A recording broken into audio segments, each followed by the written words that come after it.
sou o professor Thales Viglione e estamos iniciando nosso estudo sobre a informática. Nós vamos entender o que é a informática e veremos um pouco sobre a evolução dos computadores nessa nossa aula de hoje. Então, o que é a informática? A informática é uma junção de dois termos, informação e automática.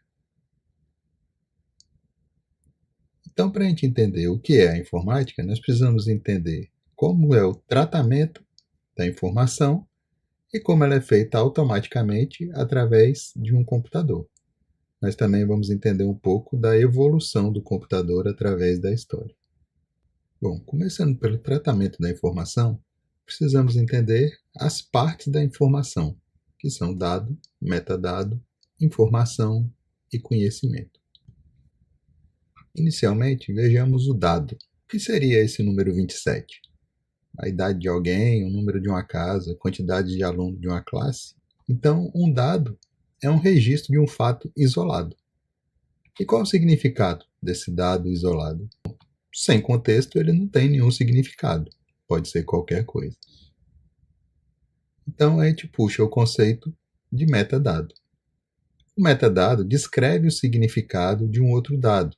Por exemplo, o dado poderia ser uma temperatura. Então, para a temperatura, nós temos esses indicadores coloridos, onde o azul indica mais frio, o vermelho mais quente e o amarelo uma temperatura média. Então, isso seria uma informação sobre a temperatura. Então, veja, isso é uma informação sobre outra informação. É uma informação sobre um dado. Então, quando nós juntamos os dados com o metadado, nós temos o conceito de informação, que é um dado com significado claro. Então, vejamos. Aquele 27, com a indicação de graus centígrados e com o termômetro numa temperatura média, agora a gente olhando esse 27, a gente pode dizer que ele indicava uma temperatura. E, finalmente, chegamos no conceito de conhecimento, que são várias informações processadas para formar esse conhecimento. Por exemplo, nessa imagem nós temos aí, dizendo que na cidade de Barreiros, quinta-feira, às 20 horas, teremos pancadas de chuva leve com temperatura de 27 graus. Então vejam que aqui são várias informações que foram processadas e estão sendo mostradas aqui nesse slide como o conhecimento sobre a temperatura de um determinado local. Após entendermos o que é informação e antes de entendermos o que são os computadores, é importante que nós entendamos sobre os sistemas numéricos. A contagem sempre foi uma necessidade, só que a limitação humana não nos permite fazer grandes cálculos muito complexos de cabeça. Então, nós começamos a criar sistemas de contagem que nos auxiliassem, e ainda máquinas que nos auxiliassem mais ainda no tratamento dessas informações. O primeiro sistema que nós vamos entender é o sistema decimal, que é o sistema que nós utilizamos normalmente no nosso cotidiano. Ele é formado de números de 0 a 9, ou seja, 10 números, e a combinação entre eles. De 0 a 9, eu tenho todos os números possíveis. Para eu formar o próximo número, que seria 10, eu coloco o 1 e começo a contar do 0 novamente. Então, 1 com 0, 10. 1 com 1, 11. 1 com 2, 12. 1 com 3, 13. E assim por diante. Quando terminar, o que eu faço? Mudo o primeiro número para 2, começo do 0 novamente, 20. Depois o 2 com 1, 21. 2 com 2, 22. E assim sucessivamente. Então, esse é o sistema decimal que nós utilizamos. O próximo sistema que nós vamos entender é o sistema binário. O sistema binário é o sistema que é utilizado pelos computadores. Ao invés de números de 0 a 9, como no sistema decimal, ele utiliza números 0 e 1 somente. Por isso o nome binário, somente dois números. Então ele só utiliza o 0 e o 1 e as combinações entre eles. Por que o computador utiliza esse sistema? Porque basicamente o 1 significa com energia e o 0 significa sem energia, ou ligado e desligado. Então, na combinação dos seus componentes, sempre que tem energia ou não tem energia em determinado componente, ele consegue fazer algum tipo de tratamento. Então, no computador, Esse sistema binário, ele tem um nome para essa representação de 0 e 1. Essa representação é chamada de bit, ou dígito binário, binary digit em inglês. Ele assume valores 0 ou 1. Então, o bit, nós podemos dizer que é a menor unidade da informação. Um bit representa ou 0 ou 1. E na combinação desses bits, o computador consegue montar todas as informações que nós vemos aí nesses grandes sistemas, em jogos, em vídeos, em tudo que acontece no computador. Bom, aqui nós temos uma tabela que mostra a correspondência dos bits, né, ou do sistema binário, para o sistema decimal. O 0 corresponde ao 0 no sistema decimal. O 0 e o 1 corresponde ao 1 no sistema decimal. Só que no sistema binário, nós não conseguimos utilizar outros números diferentes de 0 e 1. Então, como no sistema decimal, depois do que termina de 0 a 9, nós colocamos o 1 e repetimos o 0 a 9, aqui é a mesma coisa. A gente coloca o 1 e repete de 0 a 1, que é o que nós temos no sistema binário. Então, vejam só, trocando 1, 0 e 1 novamente. Depois, colocamos o 1 na frente de novo, 0, 0. Mantemos o 1, 0, 1. Mantemos o 1, 1, 0 e o 1. Então, a gente vai fazendo todas as combinações. Então, o 1, 0, 0 é o 4, 1, 0, 1 é o 5, 1, 1, 0 é o 6, e assim por diante.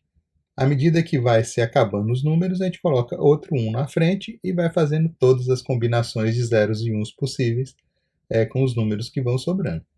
Então, esse é o sistema binário. Bom, entendidos os sistemas numéricos, é hora da gente começar a entender os computadores. Então, para começar, o que é um computador? O computador é uma máquina formada por componentes eletrônicos. Mas se a gente pegar, existem vários equipamentos que são formados por componentes eletrônicos, tipo um rádio, e ele não é um computador.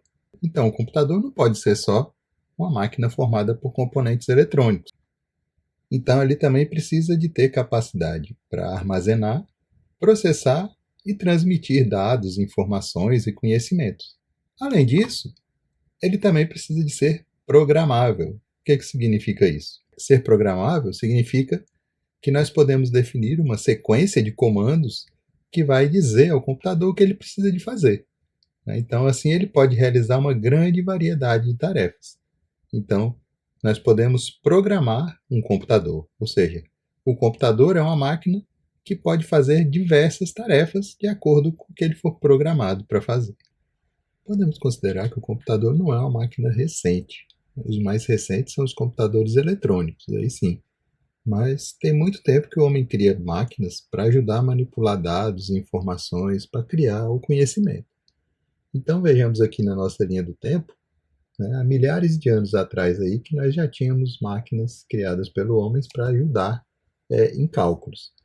No século 17, 18, 19 foram criadas máquinas aí um pouco mais evoluídas, mais mecânicas, consideradas até computadores mecânicos, que foram os precursores dos computadores eletrônicos. Mas foi a partir de 1946 que realmente surgiu a computação eletrônica. Então, essa computação eletrônica ela é formada por algumas gerações que nós vamos ver a seguir. Antes dessas gerações, vamos falar um pouco sobre esses computadores ou essas máquinas que ajudavam a diminuir a complexidade dos cálculos aí na antiguidade. A mais antiga que nós temos notícia aí é o ábaco, que é considerado aí o primeiro computador. Surgiu na Fenícia há muitos anos e ele é composto aí por varetas e bolinhas. Parece até brincadeira de criança, a gente tem aí até a imagem de um ábaco de brinquedo, mas na verdade ele auxilia muito nas contas. As culturas orientais ali no Japão, na Ásia, em alguns lugares ali, ainda utilizam muito, até hoje é ensinado na escola como é que se utiliza o ábaco. E muitas pessoas fazem contas complexas de cabeça, mesmo sem ter o ábaco na mão, porque eles imaginam o ábaco e imaginam mexendo no ábaco. Então, só de memória, imaginando o ábaco, eles conseguem fazer diversas operações complexas, né, de cabeça. Então, o ábaco ele é considerado aí o primeiro computador, entre aspas, né, desde muito tempo aí que a humanidade já utiliza. Depois surgiram então os computadores mecânicos, né, já aí no século XVII. Então criaram-se máquinas para ajudar em cálculos com números grandes, né, cálculos de astronomia, de navegação e etc. Então aqui nós temos três exemplos, né, a máquina de Pascal, de 1642, a máquina de Colmar, de 1820, e a máquina de Leibniz, de 1672. Elas basicamente eram calculadoras que realizavam cálculos mais complexos que não era possível do homem realizar de cabeça ou utilizando as técnicas que ele possuía.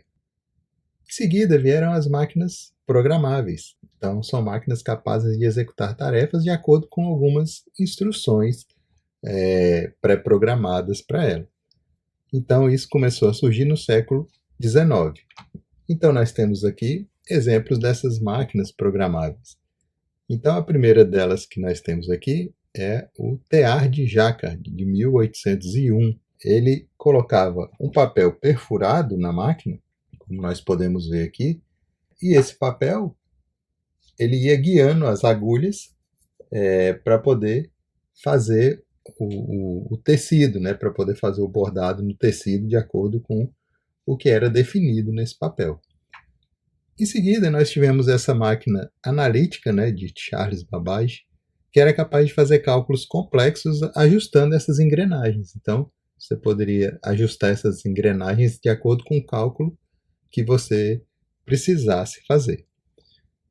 E depois veio a máquina de Hollerith, que foi criada no censo de 1890 nos Estados Unidos, para auxiliar na contagem do censo. Ela utilizava cartão perfurado para ler as informações do censo. Para se ter uma ideia de como ela foi útil, no censo anterior, que não utilizaram essa máquina, demoraram 7 anos e meio para finalizar a contagem das informações do censo. Como começaram a utilizar essa máquina, a contagem demorou apenas 2 anos.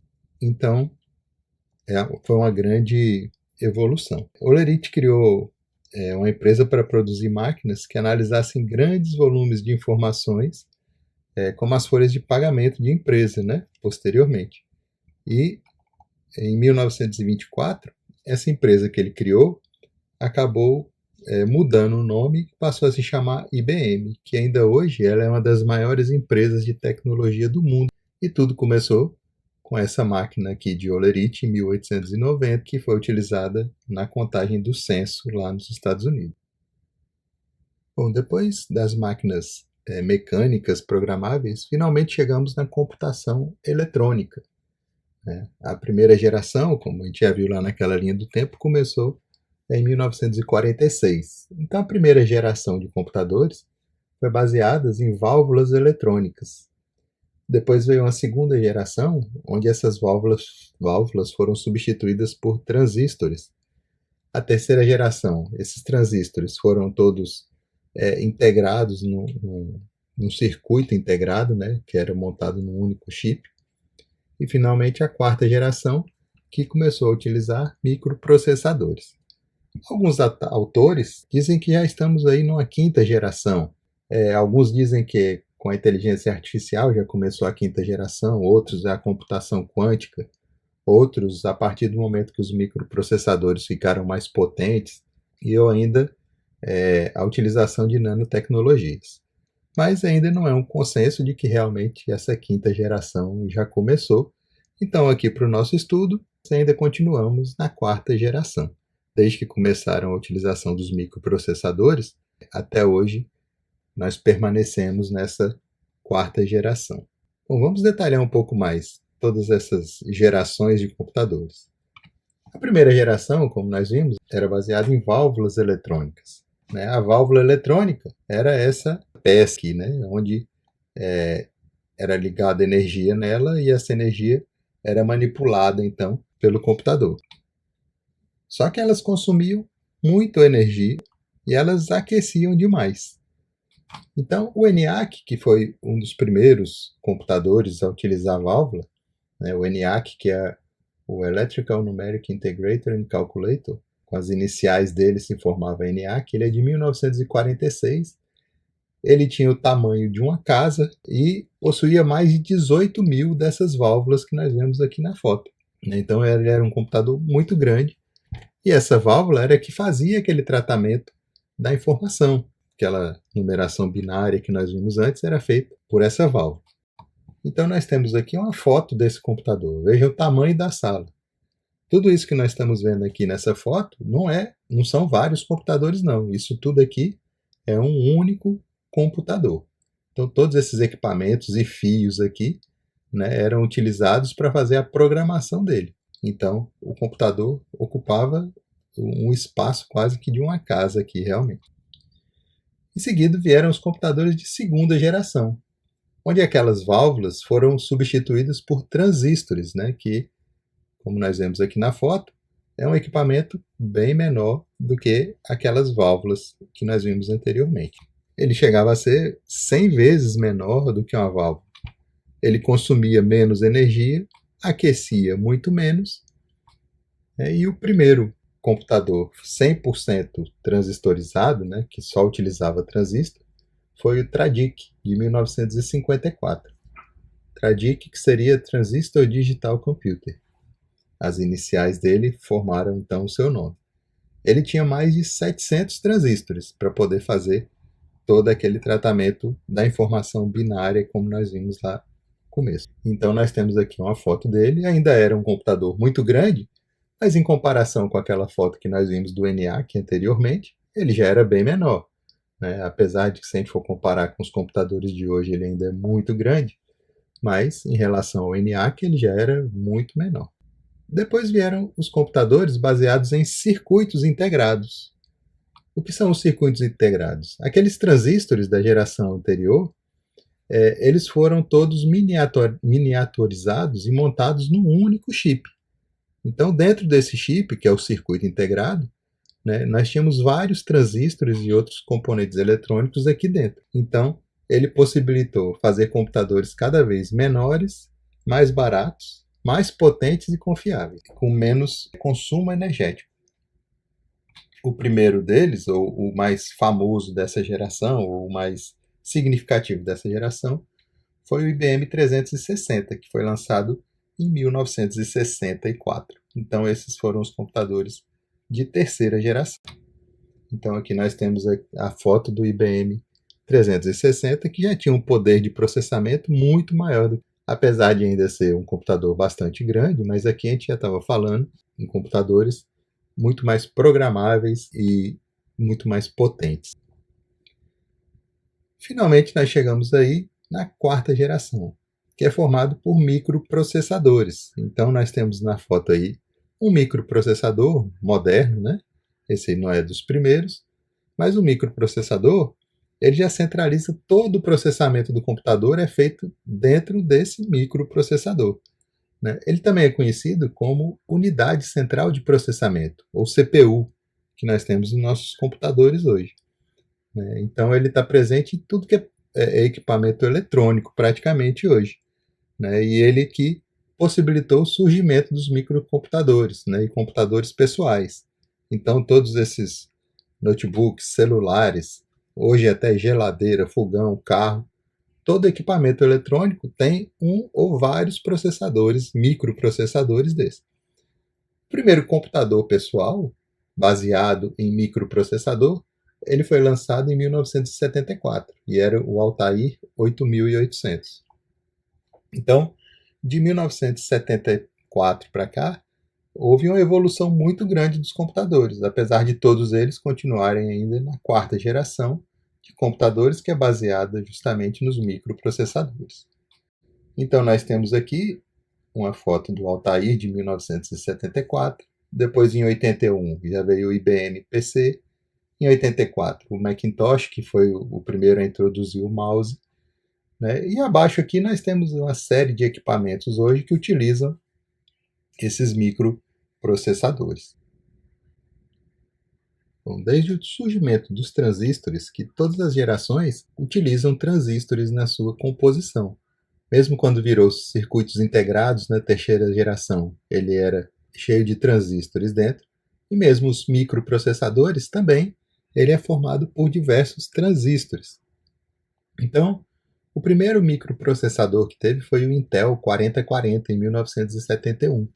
Né? Apesar, como a gente viu anteriormente, aquele Altair 8800 ter sido lançado em 1974, mas o primeiro microprocessador foi lançado alguns anos antes, mas ele ainda não era considerado um computador pessoal, ele foi utilizado em outros computadores, mas já com microprocessadores. Então esse Intel 4040 possuía 2.250 transistores daqueles. E aí, com a evolução, nós vamos vendo que, com o passar dos anos, essa quantidade de transistores subiu para milhares, né? 29.000, 275.000, 1.180.000 transistores, 3 milhões de transistores, 7 milhões e meio, 42 milhões. E aí a evolução veio cada vez mais rápida. Né? Depois passamos para a casa dos bilhões de transistores. Então nós temos alguns processadores aí, com o passar do tempo, que foram tendo bilhares de transistores no seu interior. Até chegar nos mais recentes agora, de 2020, que é o da Apple, o M1, que é agora de 2020, que ele tem 16 bilhões de transistores.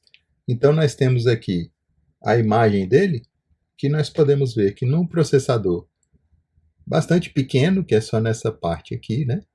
Aqui nós temos um zoom nele. Aqui dentro nós temos 16 bilhões de transistores para poder fazer todo o tratamento daquela informação binária que nós vimos anteriormente. Então, desde os primeiros computadores a transistores até hoje, é uma evolução gigantesca para processar toda essa informação. Então, assim, a gente chega ao final dessa aula, demos uma passada geral no que é informação, as suas partes, nos sistemas numéricos e na evolução dos computadores. Qualquer dúvida, o meu e-mail está aí na tela, é só enviar que a gente vai respondendo para vocês. Até a próxima.